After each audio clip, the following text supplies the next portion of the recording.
All rise, oui, vous l'avez. The International Criminal Court is now in session. Lord John to Court Panel International to wait. Please be seated. Veuillez vous asseoir.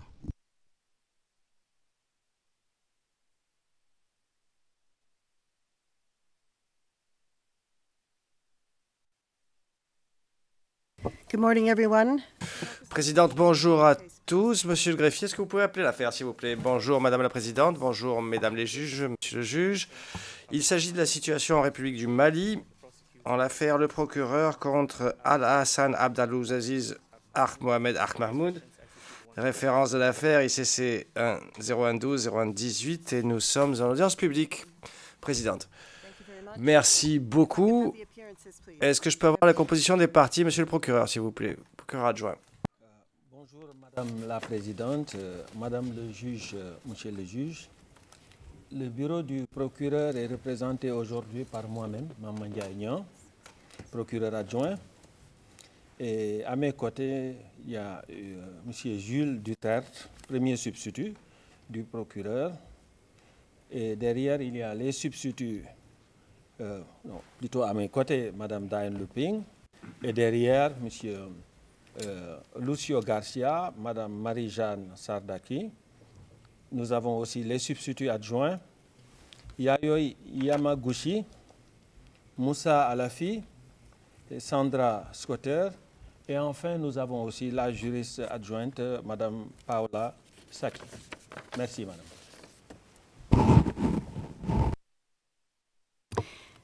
Présidente, merci beaucoup, Monsieur le procureur adjoint. Est-ce que je peux avoir la défense, s'il vous plaît?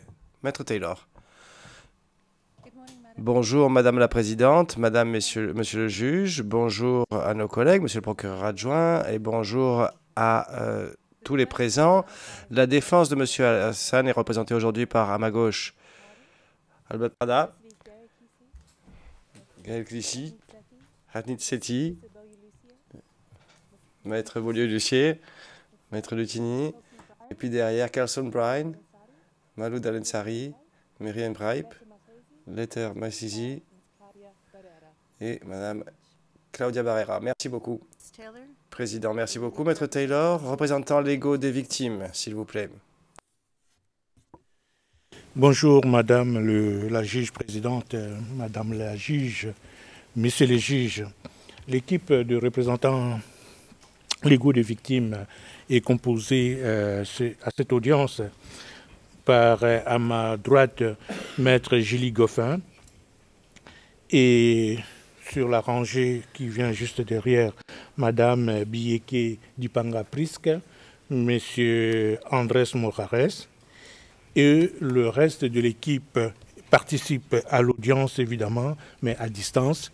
Nous avons à l'écran, comme ça se dessine là, Maître Sédou Doumbia qui va intervenir depuis Bamako et notre assistant de terrain, Monsieur Boubacar Maïga.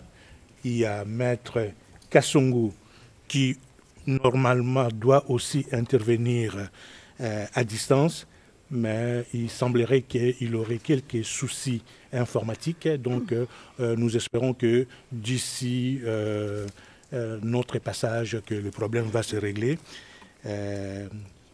Et voilà, j'espère n'avoir oublié personne et moi-même, Maître Nsita Louvengika. Présidente, merci beaucoup, Maître. Bienvenue à tous ici, dans cette salle d'audience, et à ceux qui sont dans la galerie du public ou en ligne. Il s'agit de l'audience sur la définition de la peine, article 76 du statut. Je note que M. Al-Hassan est également présent. Vu qu'il n'y a pas eu de demande de déposition directe, cette audience se limitera aux soumissions orales des parties participantes qui ont également proposé des soumissions écrites le 26 août avant cette audience. Et comme l'a indiqué la Chambre, après cette audience,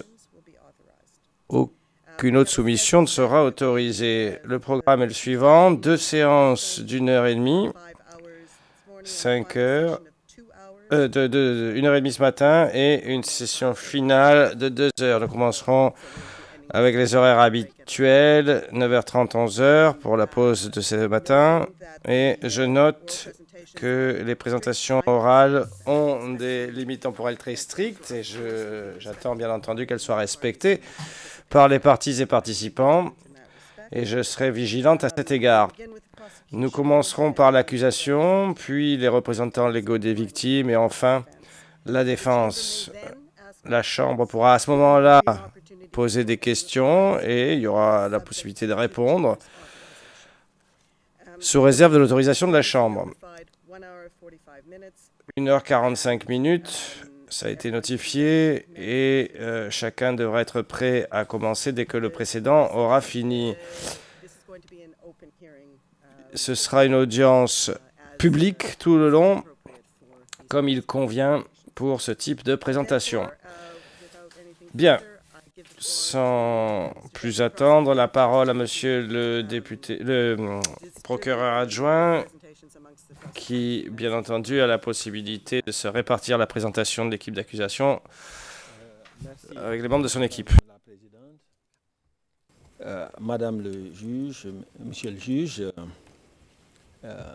et merci pour cette flexibilité et que je m'en vais saisir parce que le premier substitut, monsieur Jules Duterte, qui a conduit avec son équipe tout ce procès, et il est tout à fait qualifié pour mener la procédure à son terme. Mais je tenais par ma présence à marquer toute la déférence du bureau du procureur à l'endroit de la Chambre. Et je vous présente au passage les regrets du procureur en chef, M. Karim Khan. Il aurait souhaité être présent à cette audience pour les mêmes raisons que je viens d'évoquer, pour montrer en fait toute la déférence à la Cour. Malheureusement, les suggestions de ses fonctions l'ont éloigné momentanément de la haie. Madame la Présidente, Madame, Monsieur les juges, avant de céder la parole à Monsieur Duterte, je voudrais très brièvement rappeler le contexte de cette affaire. Contexte qui est particulièrement pertinent pour l'appréciation de la peine la plus adéquate à infliger à M. Alassane, dont la culpabilité a été retenue sur 8 chefs d'accusation. Et vous vous souviendrez, mesdames, messieurs les juges, j'avais dit ici, c'était au mois de mai de l'année dernière, en m'adressant à vous dans le cadre de notre réquisitoire final. Donc j'avais dit que ce procès n'était pas un procès contre l'islam. Et je voudrais saisir à nouveau cette occasion pour réitérer cette assertion. Et je voudrais le faire avec d'autant plus de force que c'est une population de Tombouctou, essentiellement musulmane, qui est la victime des crimes perpétrés. Et ce procès, comme celui qui l'a précédé dans cette situation au Mali, et si on a du succès dans l'arrestation, comme pour les procès à venir dans cette même situation, c'est un procès contre des personnes, des hommes, et en l'occurrence ici, contre un homme. Un homme qui, au nom d'une vision étroite et inflexible, s'est associé à l'entreprise d'asservissement de la population de Tombouctou. Mais qu'est-ce que représente réellement Tombouctou? Tombouctou, c'est cette ville mythique, l'une des plus anciennes de l'Afrique, un des fleurons de l'Empire du Mali depuis le XIIIe siècle. Tombouctou, c'est la ville carrefour aux confins du fleuve Niger et des plaines du Sahara, au lieu du commerce international de l'or et du sel. Et pour des gens de ma génération nés en Afrique, Tombouctou, c'était une ville dont on apprenait l'histoire. C'était dans tous les manuels d'histoire. C'est cette ville qui évoque des caravanes de dromadaires infinis, dont le profil se dessinait au soleil couchant, derrière les dunes de sable qui faisaient la jonction avec toute l'Afrique du Nord. Tombouctou, c'est la ville qui, à travers ce commerce, a embrassé très tôt l'islam. Tombouctou, c'est la ville de Mansa Moussa qui a construit ses premières mosquées dès le début du XIVe siècle. Mesdames, Messieurs les juges, c'est donc aux habitants de cette ville, précurseurs de l'islam en Afrique de l'Ouest, cette ville où la théologie était enseignée déjà au XVe siècle, dans de prestigieuses universités. C'était aussi une ville de syncrétisme, où l'islam n'a jamais chassé toutes les pratiques animistes. Mesdames, Messieurs les juges, c'est aux habitants de cette ville cosmopolite, aux traditions nourries à la veine de plus de 6 siècles d'histoire et de brassage. Donc c'est aux habitants de cette ville que les groupes, dans Sardine et Armi, que ces groupes ont eu la prétention d'enseigner une nouvelle façon de vivre leur religion. Et comme vous le retracera bientôt M. Duterte, l'accusé, maintenant reconnu coupable, Alassane, a pris part à une entreprise de négation et de mépris d'une culture. Et la pédagogie de ces groupes a été une pédagogie de violence, une pédagogie d'humiliation. Mesdames, Messieurs les juges, le label religieux ou idéologique donne souvent la justification morale qui fait que le perpétrateur du crime contre l'humanité ou du crime de guerre, il ne connaît ni la compassion ni la commisération. Il est tellement convaincu d'éradiquer le mal qu'il ne laisse aucun quartier à ses victimes. Et le dossier que nous avons contre Alassane, le dossier que vous jugez aujourd'hui, suit exactement ce schéma. C'est toute la population de Tombouctou qui a été persécutée, terrorisée. Les femmes et les filles ont particulièrement souffert dans leur chair et dans leur dignité. Et si le cas de Al-Hassan peut présenter une certaine singularité, mesdames, messieurs les juges, c'est plutôt une singularité aggravante. C'est une singularité qui aggrave les crimes à la commission desquels il a été associé. Al-Hassan n'était pas un étranger à la communauté de Tombouctou.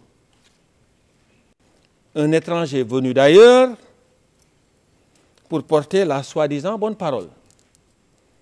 Al-Hassan était un enfant de Tombouctou. Donc, quelqu'un bien au fait de la réalité et des habitudes de sa communauté et qui néanmoins a choisi de se dresser contre eux.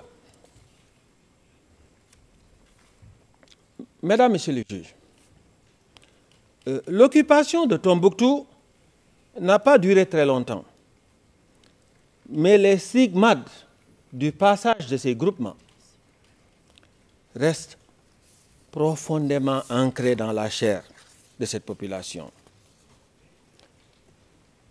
ces groupes que Alassane a rejoints, non pas par contrainte, mais volontairement, et du reste, avec un certain zèle, pour ne pas dire un zèle certain. Donc ces groupes n'ont pas fini de sévir.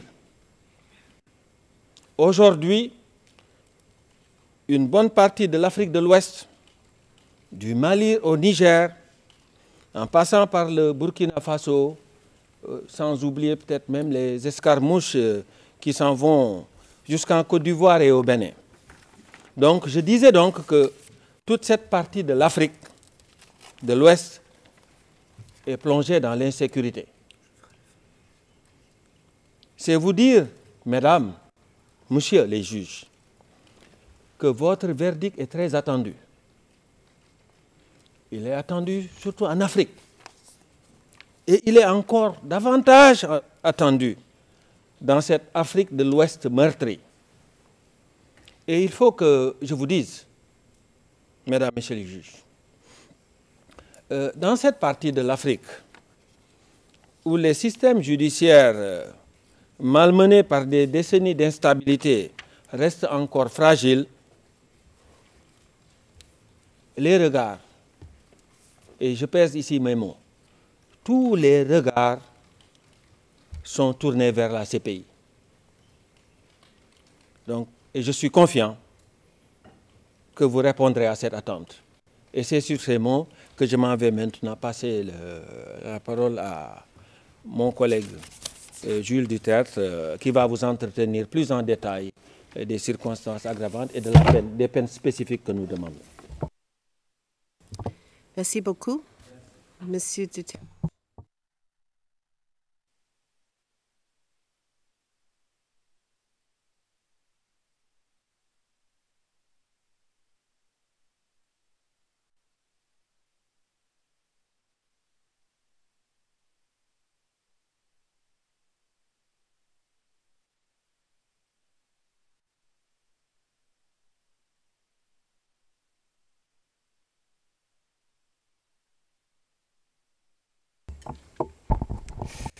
Excusez-moi de ces quelques instants.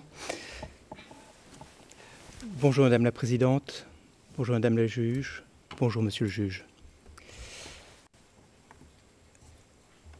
L'accusation requiert aujourd'hui un minimum de 22 années d'emprisonnement à l'encontre de Monsieur Alassane Ag Abdulaziz Ag Mahmoud.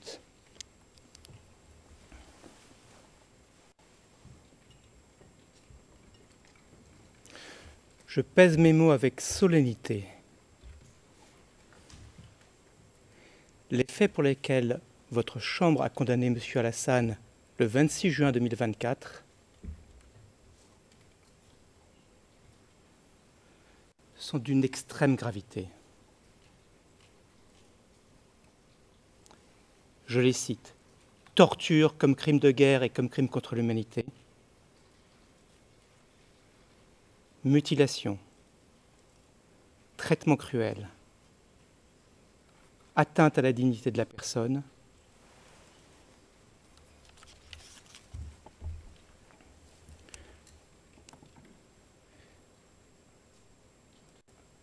sanctions prononcées sans jugement préalable par une cour régulièrement constituée,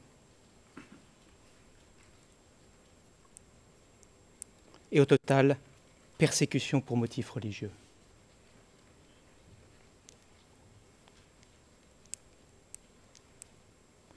Je vous donne très brièvement la ventilation des peines que l'on demande par chef d'accusation avant de revenir sur la totalité demandée. Vous l'avez dans nos écrits, mais c'est aux fins d'information du public. L'accusation demande 22 ans d'emprisonnement pour le crime de persécution, 20 ans pour celui de torture, 15 ans pour celui de mutilation,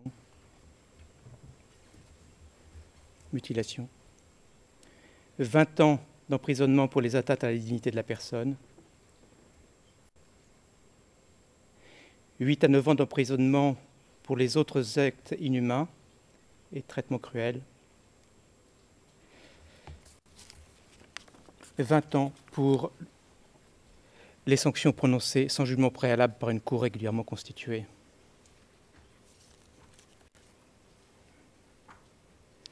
Et je vais m'en expliquer. L'accusation soumet qu'un minimum de 22 ans pour l'ensemble de ce chef d'accusation est nécessaire et mérité.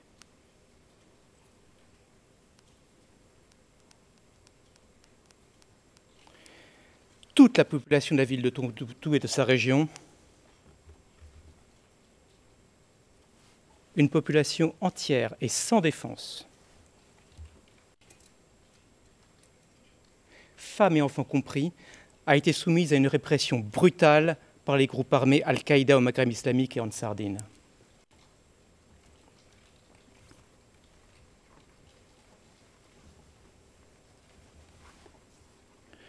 Tombouctou occupé, Tombouctou défiguré, Tombouctou martyrisé au fil d'une répression méthodique, longue et brutale.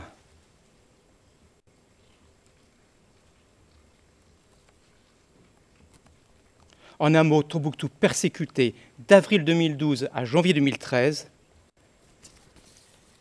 par deux groupes armés composés essentiellement de non-tombouctiens,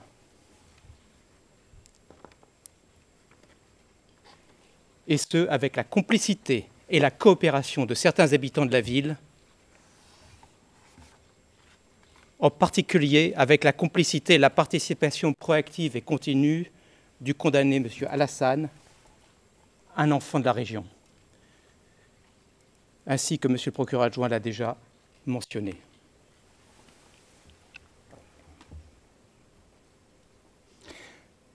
D'emblée, une image revient parmi tant d'autres à l'esprit, mesdames, messieurs les juges.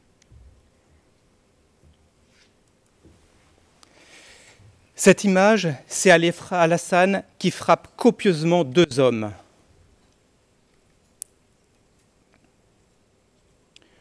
On est vers le 8 juillet 2012, sur une place publique, au centre-ville de Tombouctou, non loin de la Banque malienne de solidarité. Il y a du monde autour, y compris des enfants. Vous avez visionné des vidéos de cet événement. Les faits sont tout à fait clairs. Les deux victimes sont menottées.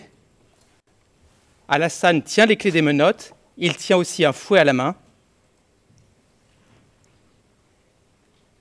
Alassane n'est pas un simple exécutant. Il est clairement dans un rôle de leader. Il supervise le châtiment avec son collègue Abou Tsahar. La Chambre l'a dit au paragraphe 763 du jugement. Je cite.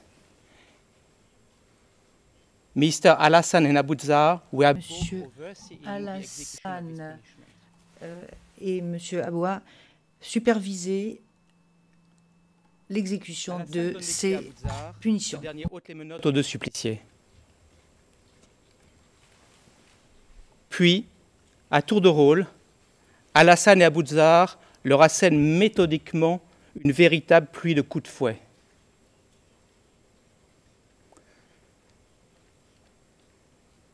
Sur les vidéos, on voit deux hommes se tordre sous la douleur.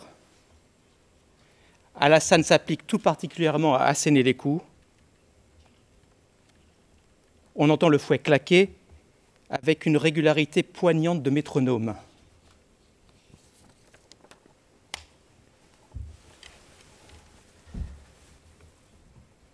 Je le rappelle, vous le savez, la Chambre a compté environ 80 coups de fouet pour chaque victime.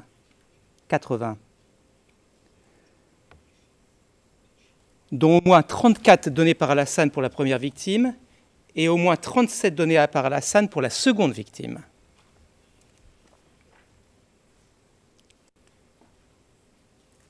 Quel crime avaient donc pu bien commettre ces deux pauvres individus sans défense, frappés violemment, humiliés devant tout le monde?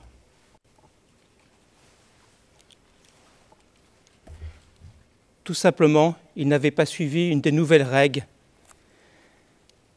et interdits mises en place par Al-Qaïda au Maghreb islamique et Ansar Dine.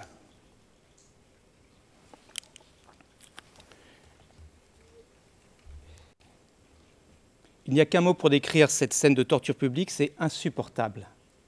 Souffrance, humiliation, terrorisation. Chronique d'une violence quotidienne à Tombouctou, sous la férule impitoyable d'Al-Qaïda au Maghreb islamique et d'Ansardine, à laquelle Alassane a choisi de généreusement prendre part.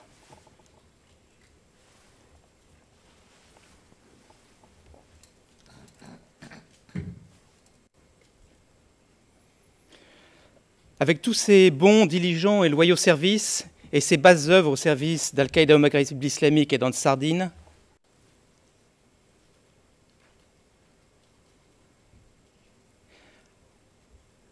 Alassane terminera comme chef de la police islamique. Il a en effet clairement profité de ce régime de persécution pour faire carrière et mener à bien ses ambitions personnelles. J'y reviendrai.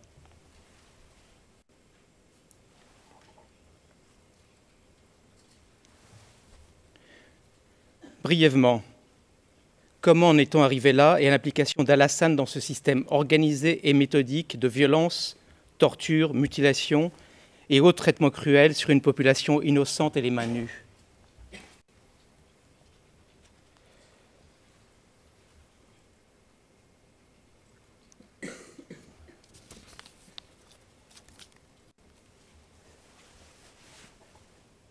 C'est nécessaire d'en toucher un mot pour bien juger, je dirais même jauger, le comportement d'Alassane, la gravité des faits commis et l'importance de son rôle dans la commission de ces faits. Et c'est nécessaire pour bien appréhender la multiplicité de circonstances aggravantes, de même que l'absence de circonstances atténuantes, absence totale de circonstances atténuantes le concernant.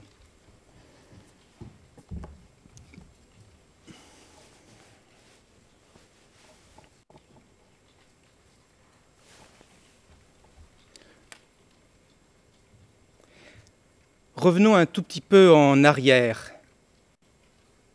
Al-Qaïda au Maghreb islamique, formé de beaucoup d'étrangers, est présent en Normalie depuis 1998.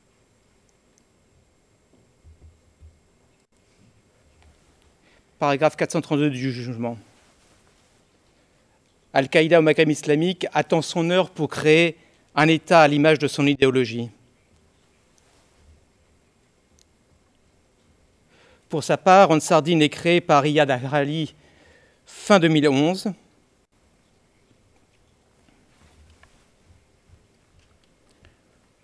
Au cours d'un prêche enregistré en 2012, Iyad Akrali proclame, je cite, « Nous partageons tout avec Al-Qaïda. Nous partageons tout. » Et de fait, Ansardine est utilisé par Al-Qaïda au Maghreb islamique comme une couverture locale pour atteindre ses objectifs.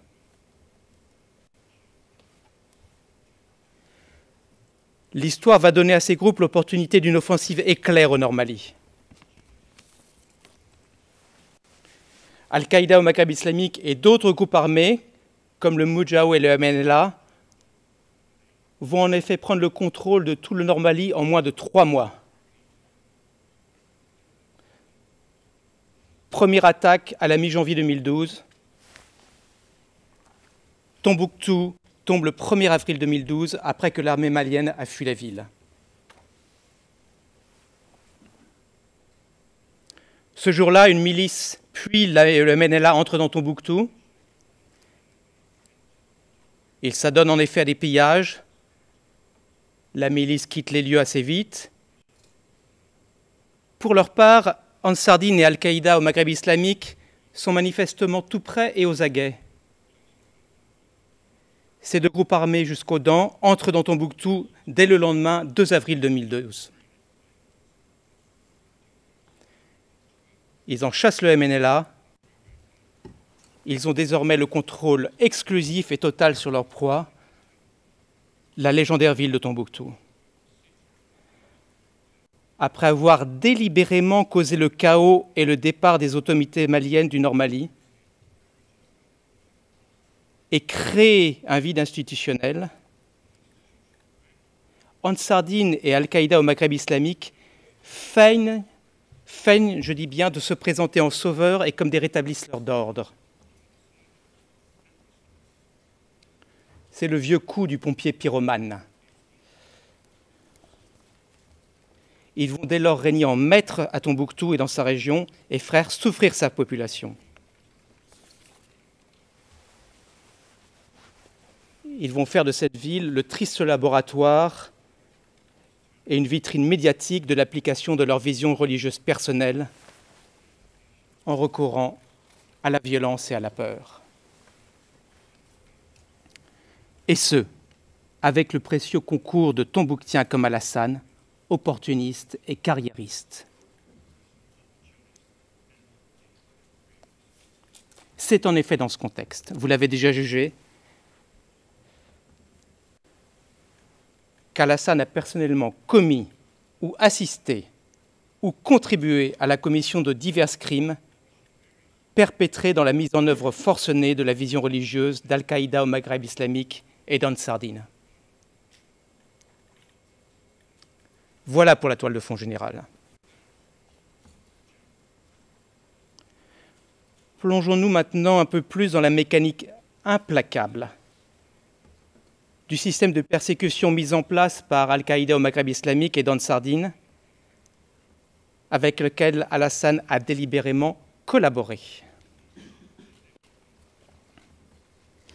Monsieur le procureur adjoint l'a déjà évoqué, Tombouctou, c'est la cité des 333 saints, un centre historique, spirituel, intellectuel de grande importance en Afrique. Une ville hétérogène, comprenant une variété d'ethnies, principalement de confession musulmane. Une ville avant 2012 où les gens étaient libres de pratiquer tout type de traditions religieuses et rituelles, comme ils le souhaitaient, par exemple prier sur les lieux des mausolées. Une ville où les habitants et les habitantes pouvaient exercer leur liberté. En d'autres termes, et je ne fais que citer la Chambre ici, Tombouctou, une ville où la vie sociale était un patchwork de comportements variés, régis par des normes sociales différentes selon les communautés.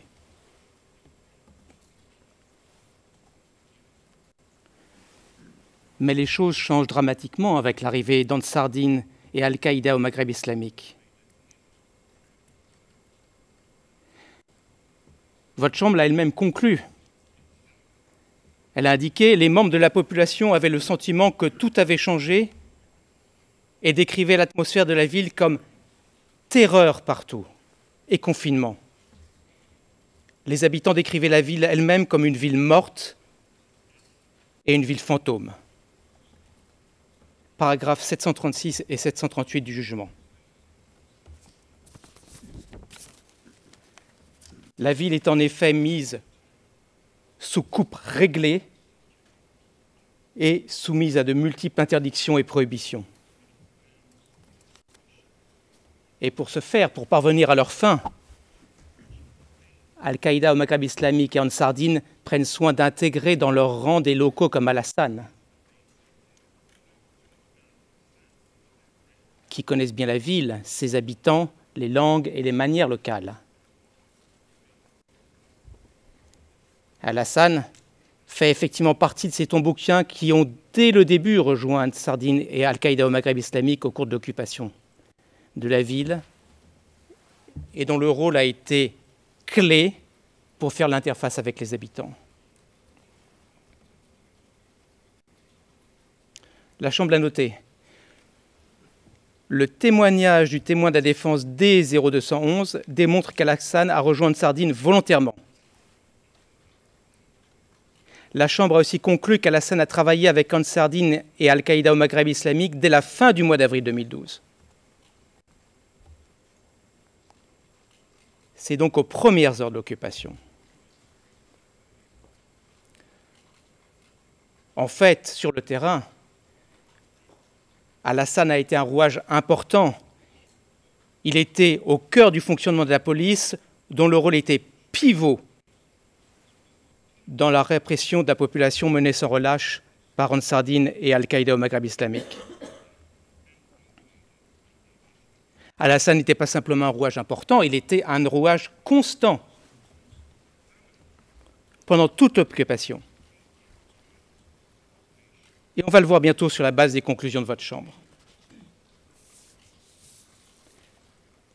Les choses vont très vite dès le départ. Et les habitants sont très rapidement privés de leurs droits les plus fondamentaux. Une avalanche de nouvelles règles et interdits dans tous les domaines de la vie des habitants.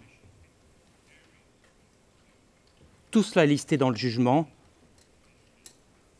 Je vous éviterai une liste longue et lancinante.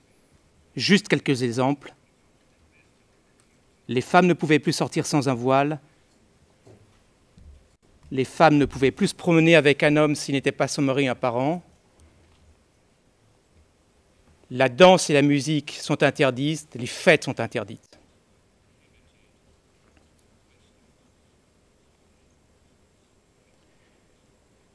Et toutes ces règles sont mises en œuvre en cas de violation par des sanctions et des châtiments corporels extrêmement sévères. Un tombereau de punition, comme on l'a vu avec Alassane qui frappe les 2 hommes en juillet 2012.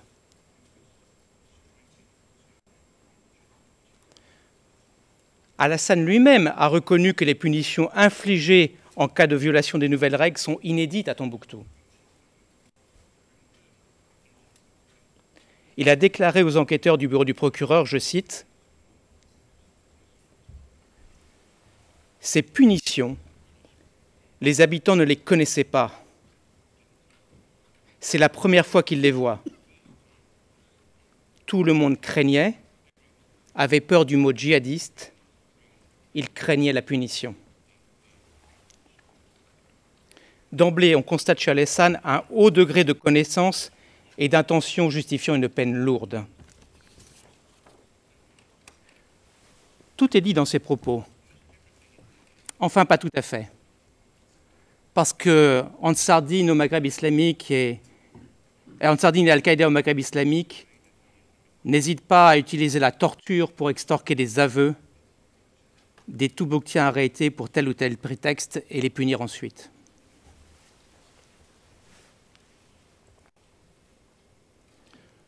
Concrètement, comment cela fonctionne-t-il et quel est le rôle d'Alassane dans tout cela?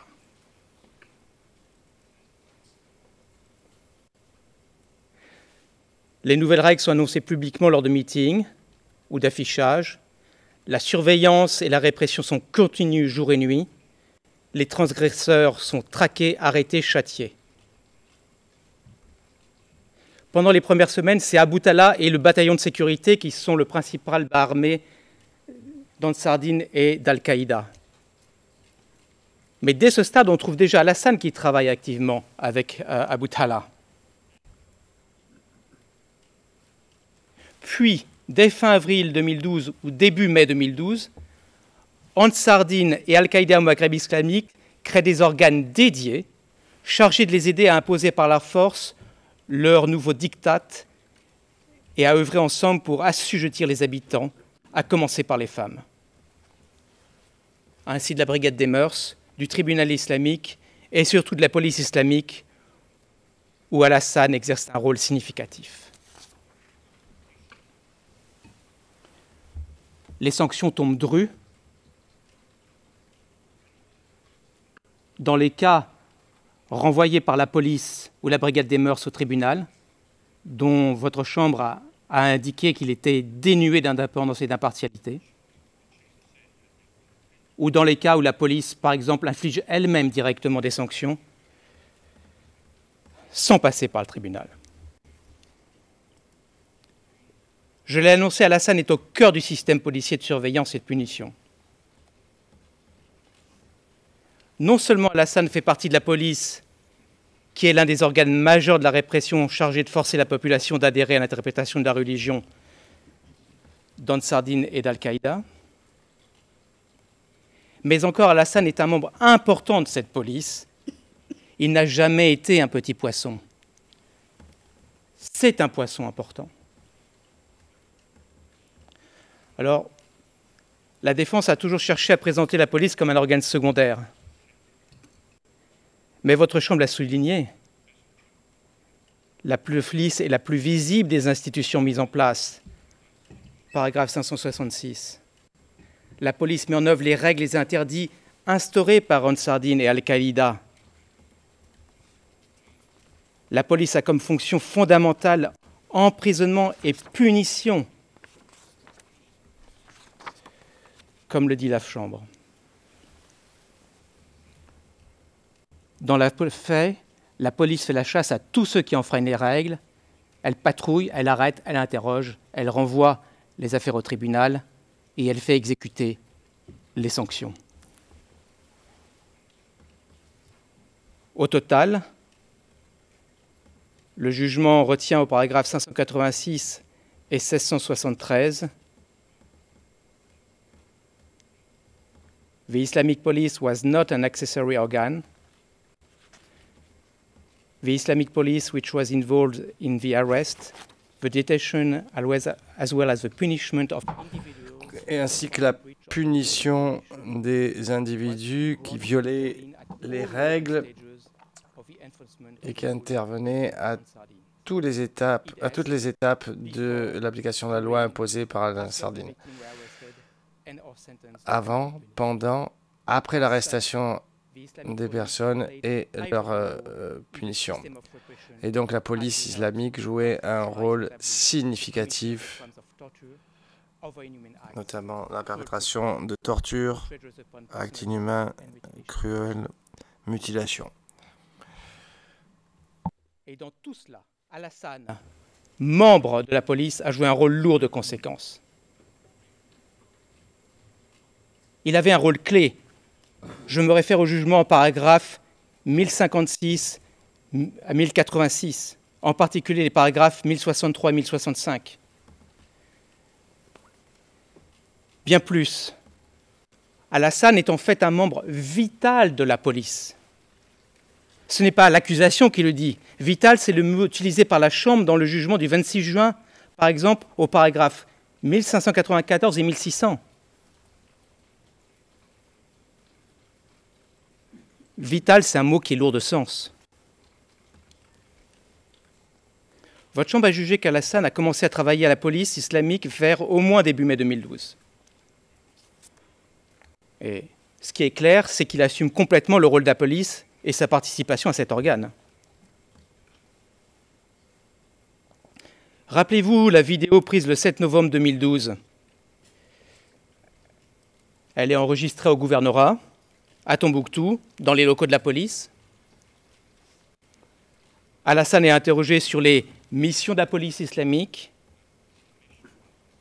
Il a une allure parfaitement détendue. Il est à l'aise dans son élément. Je cite ces paroles, traduites de l'arabe vers l'anglais. We do have a lot of work. Nous avons beaucoup de travail, notamment les patrouilles dans la ville et le fait de réprimer des actes répréhensibles, tout type d'actes répréhensibles qui ont été interdits. Nous corrigeons les gens qui boivent de l'alcool, qui fument, et les femmes qui se parent. À Tombouctou, il n'y a qu'une main qui a été coupée et il n'y a qu'un meurtrier qui a été exécuté. Et il y a 2 ou 3 auteurs de délits qui ont été fouettés. C'est significatif. We want to be overworked. Nous voulons être submergés de travail. Il ressort plusieurs choses des propos d'Alassane. L'adhésion aux nouvelles règles et interdits, y compris concernant les femmes. Women adorning themselves. Les femmes qui se parent. De même que l'adhésion à la violence et aussi la banalisation du recours aux méthodes violentes. Et un peu plus loin dans la vidéo, vous l'avez vu pendant le procès, Alassane conclut ses propos en rigolant avec son interlocuteur. C'est clair, c'est sans complexe. Alassane adhère au dessein d'Ansar-Dine et d'Al-Qaïda au Maghreb islamique d'imposer leur vision religieuse sur la population. Alors, ainsi, il n'est pas étonnant qu'Alassane, avec une telle attitude, ait pris du galon au sein de la police. Peu de temps après avoir débuté comme interprète, il a commencé à rédiger des rapports, à exercer des fonctions administratives et à organiser le travail de la police. Aussi bien tout en étant subordonné au premier chef successif de la police, Adama puis Khaled, Alassane avait un rôle de leadership et de supervision dans les opérations de la police. La Chambre l'a retenu dans le jugement. Et elle précise, entre autres notamment, au paragraphe 553,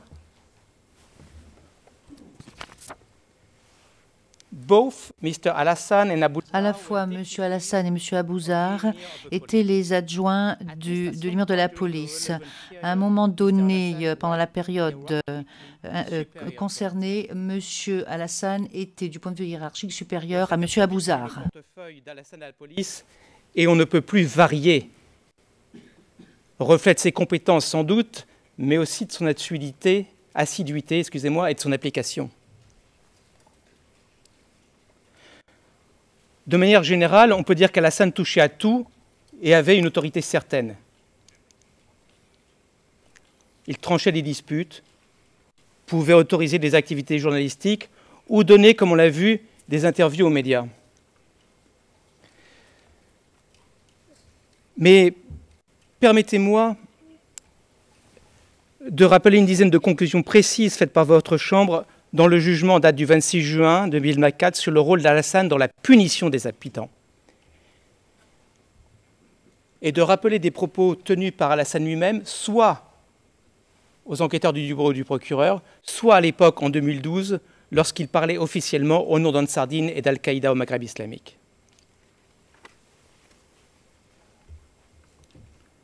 Il en ressort qu'Alassane a eu un haut degré de participation et d'intention concernant la commission des crimes pour lesquels il a été condamné. Il en ressort qu'Alassane a contribué de façon significative à la campagne menée par Al-Qaïda au Maghreb islamique et Ansardine visant la population pour motifs religieux. Et de par son rôle clé à la police et son implication dans la promotion des nouvelles règles et le système de surveillance policière. Premièrement, Alassane organisait les patrouilles conformément aux instructions du chef de la police islamique, indiquant aux policiers où patrouiller. Paragraphe 1069 du jugement. S'agissant des patrouilles, Alassane déclare lui-même aux enquêteurs de la CPI, je cite, « J'inscrivais les noms, c'est-à-dire les noms des hommes, chaque jour, la garde de ceci ou celui-ci. » Or, on sait quel rôle avaient ces patrouilles dans le contrôle, la surveillance et l'arrestation des habitants. Deuxièmement, Alassane participait parfois personnellement à des patrouilles. Je renvoie encore au paragraphe 1069 du jugement.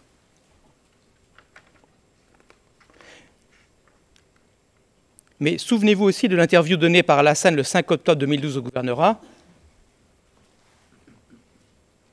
Il évoquait alors le début de l'occupation. Et que dit-il? Il déclare, je cite, « Si vous étiez venus les premiers jours, on ne dormait qu'une heure ou deux, et nos voitures, on remplissait la voiture d'essence le matin, et le soir, elle était déjà vide. » Alassane est bien sur le terrain. Troisièmement, Alassane participait à l'arrestation de personnes accusées de crimes par Ansardine et Al-Qaïda au Maghreb islamique. Je renvoie au cas d'Ede Oumaïga que j'aborderai plus tard. Quatrièmement, Alassane participait aux enquêtes et aux interrogatoires. Paragraphe 1073 du jugement. Les interrogatoires étaient parfois musclés, il convient de le souligner. Dans des affaires portant sur les biens publics, Alassane lui-même a reconnu que si une personne ne disait pas la vérité, elle pouvait être torturée. Ses propres mots. Il a précisé aux enquêteurs du bureau du procureur que si une personne refuse de confesser les faits, je cite, Il faut lui faire sortir la vérité. Il faut la menace. Normale comme menace. On va vous faire ça, on va vous torturer. Alassane ajoute, s'il n'admet pas par la menace, il faut le torturer, tabassant la personne, frapper la personne. La défense tente bien sûr de minimiser cela au paragraphe 16 de son mémoire. Ce qui est mentionné est inexact. Alassane lui-même, personnellement, a menacé un suspect qu'il interrogeait à l'époque où la police a commencé à fonctionner à la BMS. Alassane a sorti un couteau, il a dit à sa victime de mettre la main sur la table et il a menacé de la couper si ce dernier ne disait pas la vérité. Paragraphe 1073 du jugement. Organisation des patrouilles, arrestation, interrogatoire. Cinquième point, Alassane écrivait et signait en outre les rapports de police qui étaient ensuite envoyés au tribunal islamique pour jugement. Il a signé de tels rapports, je vous le rappelle, Madame la Présidente, Madame, Monsieur le Juge, du 23 mai 2012 au 4 décembre 2012.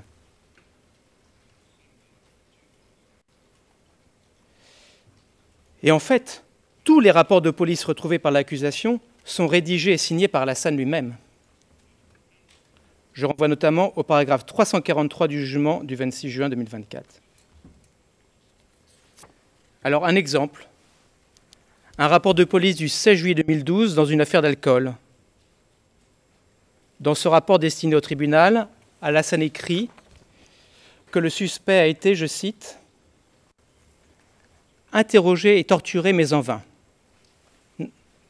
Note de bas de page 3688 du jugement. À ce propos, je me permets de souligner une légère erreur de lecture, disons une ambiguïté dans le mémoire de la défense. La défense indique au paragraphe 35 que la Chambre aurait trouvé que la victime was tortured outside of the police. A été torturée à l'extérieur Ce n'est pas de la exactement police. ça. La Chambre a dit au paragraphe 767 que la torture a été conduite at a location other than the Islamic À police. un lieu qui n'était pas le lieu de la Les police mots ont un islamique. sens. Je renvoie aussi à la note de bas de page 2359. Il faut faire attention car une lecture un peu rapide peut donner une signification déformée à ce que la Chambre a dit.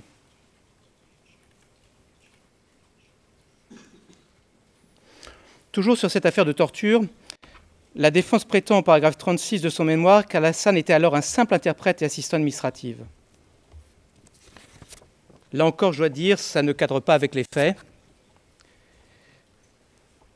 D'une part, la défense ne donne aucune source. Surtout, vous avez en preuve le rapport du 23 mai 2012 signé par Alassane, déjà en qualité d'enquêteur.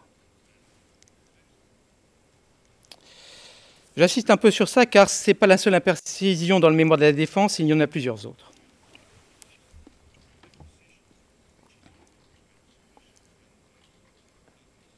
Et non seulement Alassane rédigeait les rapports, mais, c'est mon sixième point, il faisait aussi des recommandations pour le tribunal. Il a écrit et signé un rapport de police le 19 juin 2012 concernant l'histoire de dette. Le rapport en question recommande que le tribunal islamique soit dur avec le débiteur. Dur, yuchadidou en arabe. C'est le mot employé dans le rapport rédigé par Alassane. MLI OTP 0001 7546. 0001 7546.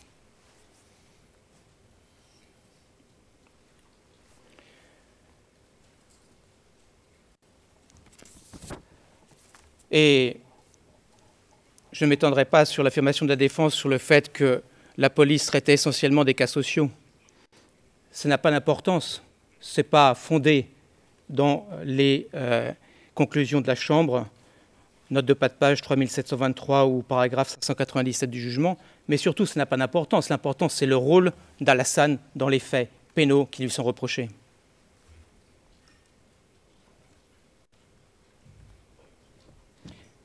Et il est très, très au courant de tout ce qui est renvoyé au tribunal. Dans une interview donnée le 30 octobre 2012 à Tombouctou, Alassane est interrogé sur les types de cas renvoyés au tribunal. Il répond,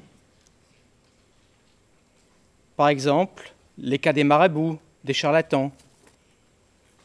Ceux-là, nous les renvoyons directement au tribunal. Et les voleurs, les fornicateurs, les grands péchés et les buveurs d'alcool. Non, Alassane ne traite pas essentiellement de faits sociaux.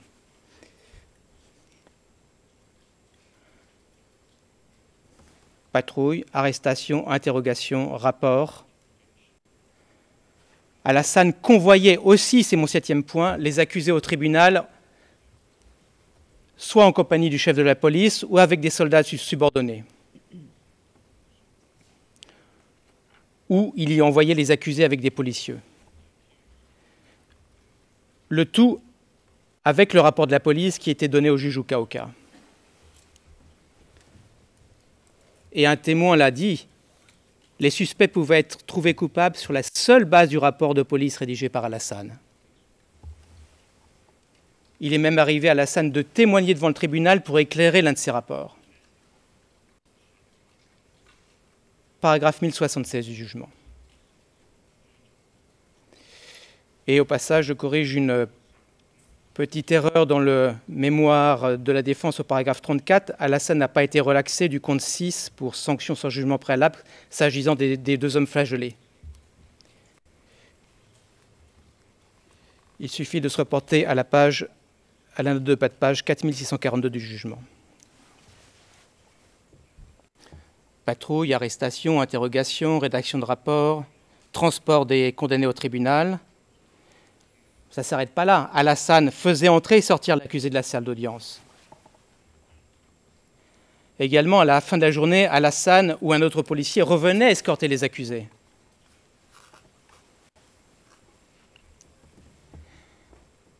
Et puis Alassane suit les choses de très près. Il s'enquiert de savoir si les jugements sont bien rendus. Il a déclaré au bureau du procureur, je cite, « Je pose toujours la question si tel ou tel jugement a eu lieu et quand est-ce que ce sera exécuté. » Toujours, c'est le mot qu'il utilise.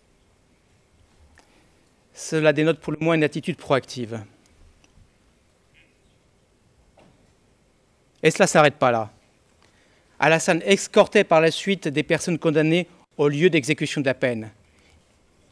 Y compris dans un cas de condamnation à mort, c'est lui qui accompagne la pauvre victime par le bras à son dernier lieu de prière. Alassane a alors une Kalachnikov en bandoulière. Il est généralement présent pendant plusieurs peines infligées publiquement, contribuant à sécuriser les lieux.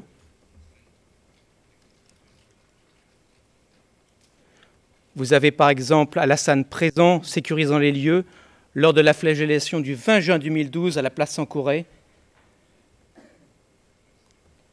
Il s'agissait de la flagellation d'un couple ayant eu un enfant en mariage.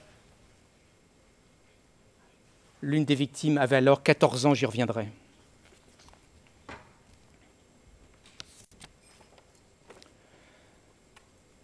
Et parfois, c'est Alassane lui-même qui inflige la peine, comme on l'a vu au début de mes réquisitions. Et bien plus, dans les cas où des sanctions sont assénées sans jugement du tribunal,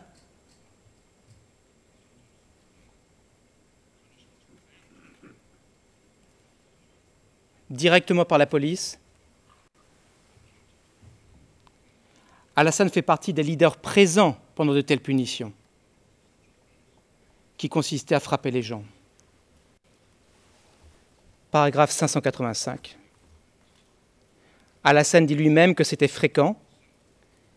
Il a déclaré au bureau du procureur que des peines de 10 coups, 20 coups de fouet arrivaient, je cite, tout le temps à la police. Tout le temps, on ne peut pas mieux dire. Alassane précise qu'il y avait du reste une liste établie avec, je cite, « C'est écrit dessus, par exemple, le fumeur à côté, juste à côté, 10 coups de fouet. » Fin de citation.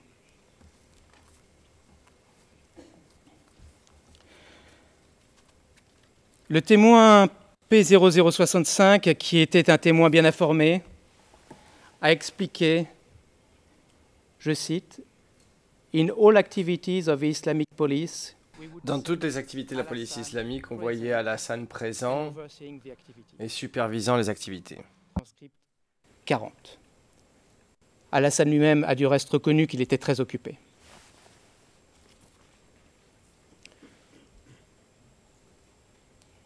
Au total, Madame la Présidente, Madame le juge, Monsieur le juge, vous l'aurez compris, les faits parlent d'eux-mêmes. Alassane est présent et actif comme membre clé de la police à tous les stades du processus de contrôle, de surveillance, d'enquête et de punition de la population, un processus dans lequel la police avait elle-même un rôle pivot.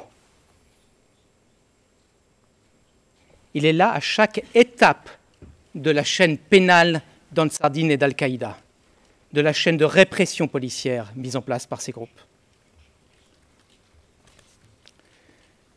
Et surtout, Alassane est fort satisfait de tout cela. Il proclame fièrement dans une vidéo prise au gouvernorat en octobre 2012,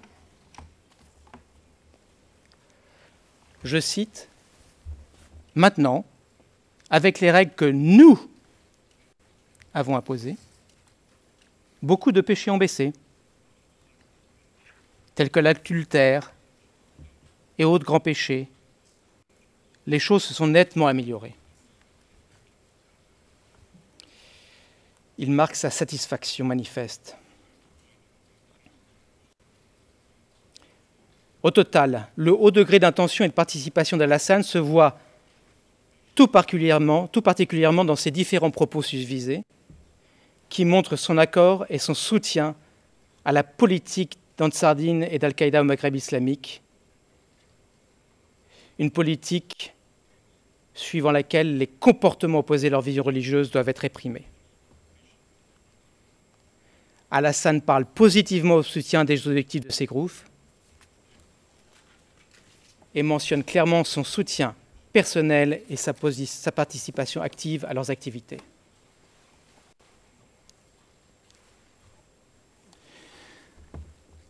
À ce stade, il convient de formuler un certain nombre de remarques sur la gravité ainsi que la dizaine de facteurs personnels et circonstances aggravantes entourant les crimes qui lui sont imputés.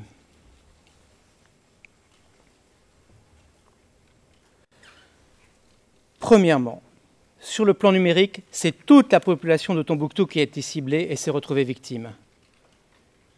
Et quand on dit toute la population, on parle des hommes et des femmes, des personnes âgées comme des jeunes, des adultes comme des enfants.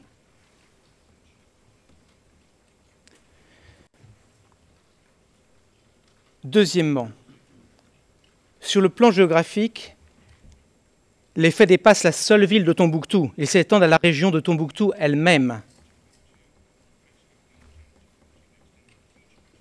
La Chambre a relevé que la police opère dans la région de Tombouctou, quittant parfois la ville pour aller en mission et, par exemple, arrêter des personnes. La Chambre a vu des rapports signés par Alassane concernant un cas à Goudam ou même un cas à Léré. Paragraphe 721 du jugement. Troisièmement, sur le plan temporel, en tenant compte uniquement de la seule période pour laquelle Alassane a été actif avec Ansardine et Al-Qaïda au Maghreb islamique et reconnu coupable, cela correspond à 8 mois. Alors c'est vrai, c'est court sur l'histoire générale de la ville de Tombouctou, centenaire et légendaire, mais 8 mois qu'on est à Tombouctou à subir tous les jours la répression et la persécution d'Ansardine et d'Aqmi, c'est long. C'est significatif. On ne parle pas de crimes commis sur quelques jours, on parle d'une population assujettie pendant une longue période, sans fin prévisible, sans horizon, sans espoir perceptible. Pendant ce temps-là, Alassane est à la police de mai 2012 à janvier 2013.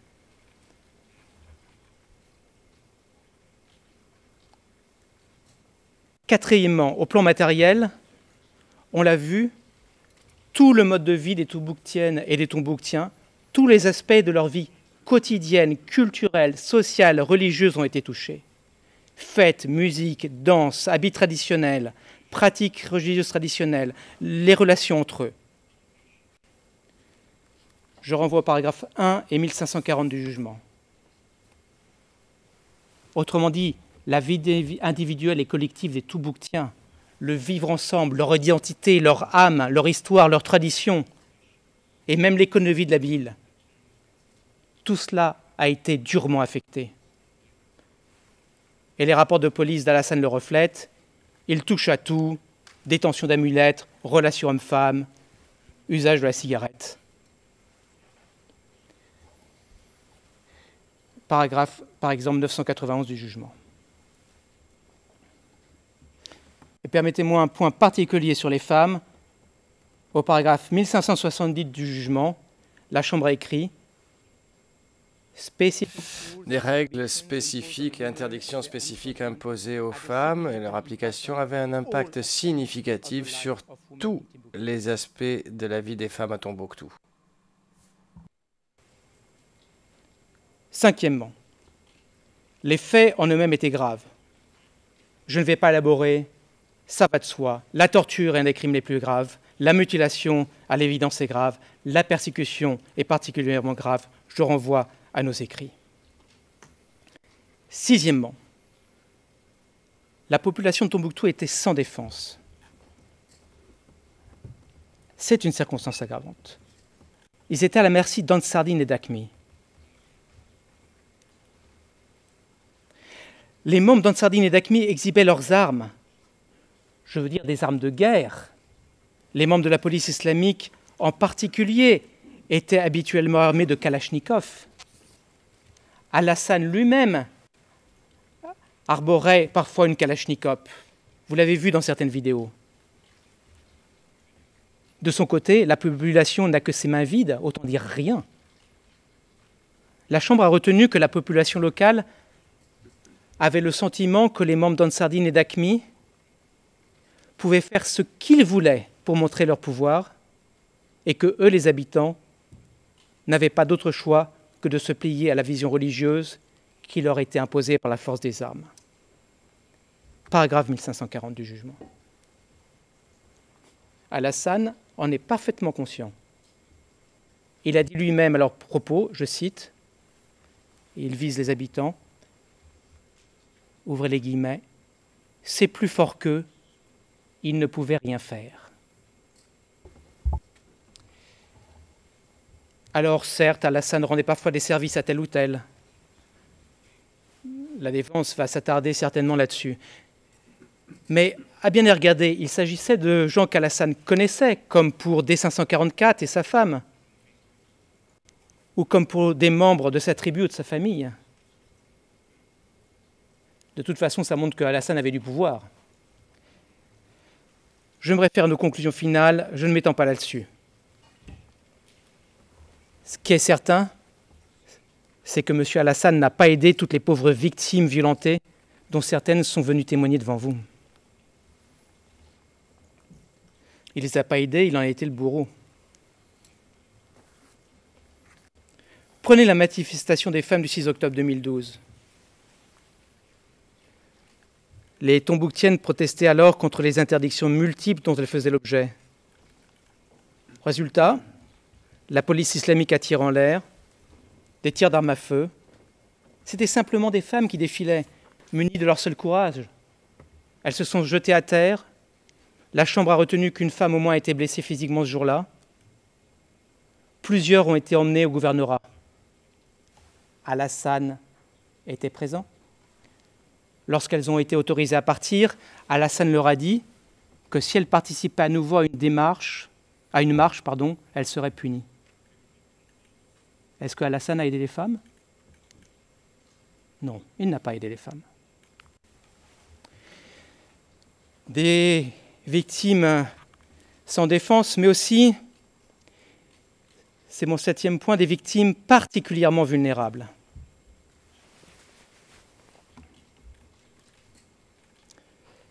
C'est par exemple le cas de P0565 qui a été flagellée en public de 100 coups de fouet devant tout le monde à la place Sankoré le 20 juin. J'ai déjà fait allusion à elle. Elle n'avait que 14 ans. Il faut imaginer la violence que la cela représente pour une adolescente. Oui, elle était particulièrement vulnérable. Et où était Alassane ce jour-là? Il était là, tout près, à quelques mètres. Il participait à la sécurisation des lieux, tout en passant tranquillement un coup de téléphone. On le voit sur une vidéo. Alors, Alassane prétend qu'il était là sur l'ordre du chef de la police. Rien ne prouve l'existence d'un tel ordre, à part ses déclarations self-serving. Surtout, Alassane avait choisi volontairement de travailler avec Ansardine et Al-Qaïda au Maghreb islamique. Il ne peut pas ensuite se plaindre de recevoir des ordres. Et de toute façon, la Chambre a écarté le moyen de défense tiré de l'ordre du supérieur hiérarchique. Je renvoie aux paragraphes 1782 et 1784 du jugement. 8e, les sévices infligés étaient souvent d'une grande cruauté. Je renvoie parmi d'autres cas à celui de Madou Traoré en janvier 2013, flagellé jusqu'au sang. On voit les traces de sang sur son t-shirt. Et malgré tout, il restera d'une très grande dignité sous les coups qui lui sont assenés. Traitement cruel encore pour P554, flagellée, criant de douleur, s'écroulant au sol, où elle continue à être frappée sans aucune pitié. Sa robe glisse, découvrant sa poitrine. Ça se passe de commentaires. Le témoin 641 raconte que cela dégoûta tout le monde et lui fendit le cœur.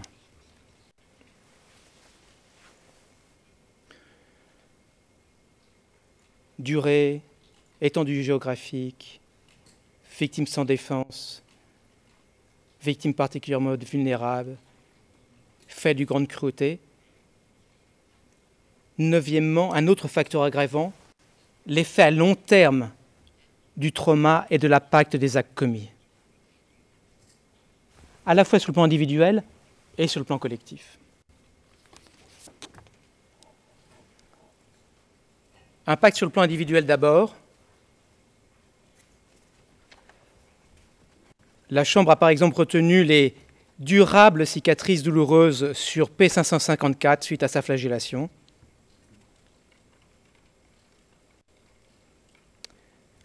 P557 s'est également expliqué sur l'effet de la flagellation sur ses relations au sein de sa famille et ses amis qui étaient très difficiles.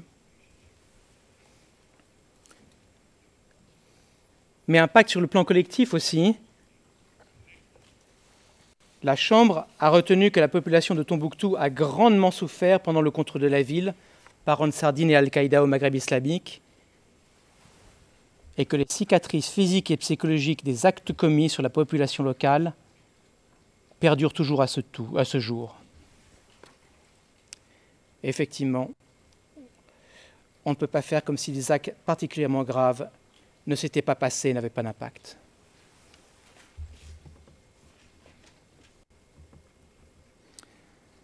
Victimes sans défense, victimes particulièrement vulnérables, cruauté, impact durable.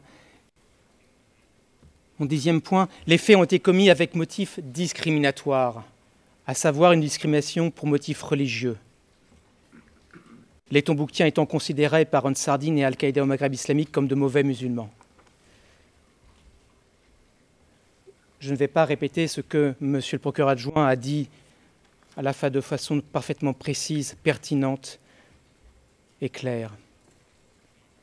Pour sa part, Alassane est parfaitement conscient du motif religieux qui guide l'action d'Ansardine et d'Al-Qaïda au Maghreb islamique dans toute leur campagne contre les Tombouctiens. Il est à l'aise avec cela, il le revendique même.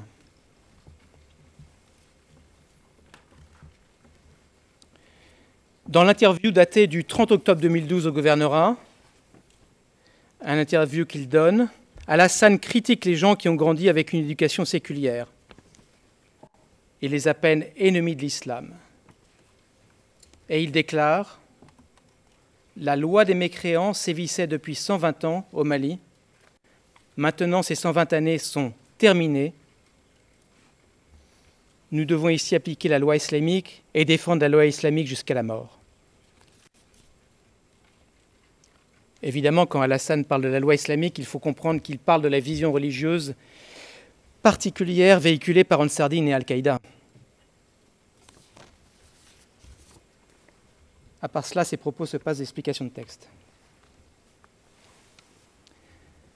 et démontrent sa connaissance du motif discriminatoire du système dans lequel il navigue et participe.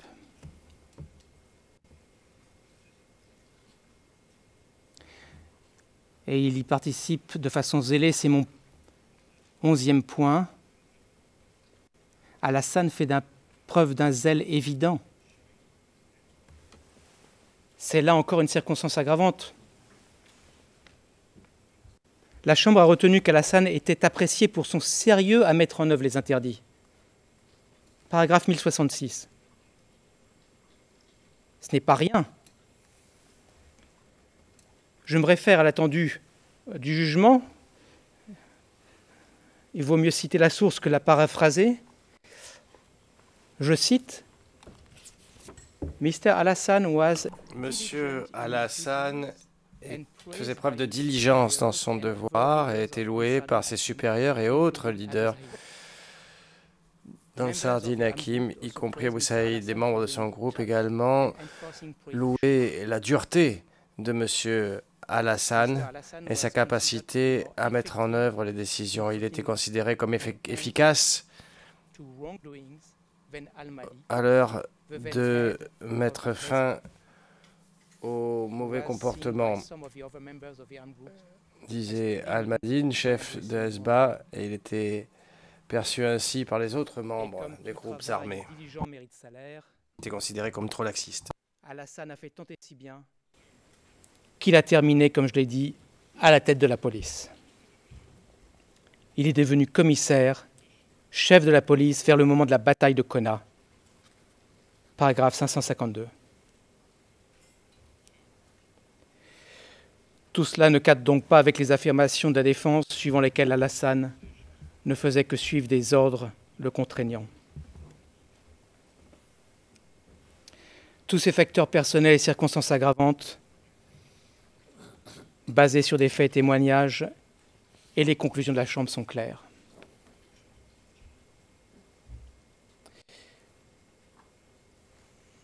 Madame la Présidente, Madame le juge, Monsieur le juge, je vois qu'il est à peu près 9 minutes avant la pause. Ça serait éventuellement un bon moment pour faire une coupure dans mes réquisitions, mais je suis dans les mains de la Chambre, je peux continuer encore 9 minutes ou m'arrêter maintenant. Présidente, une seconde, Monsieur Duterte, s'il vous plaît.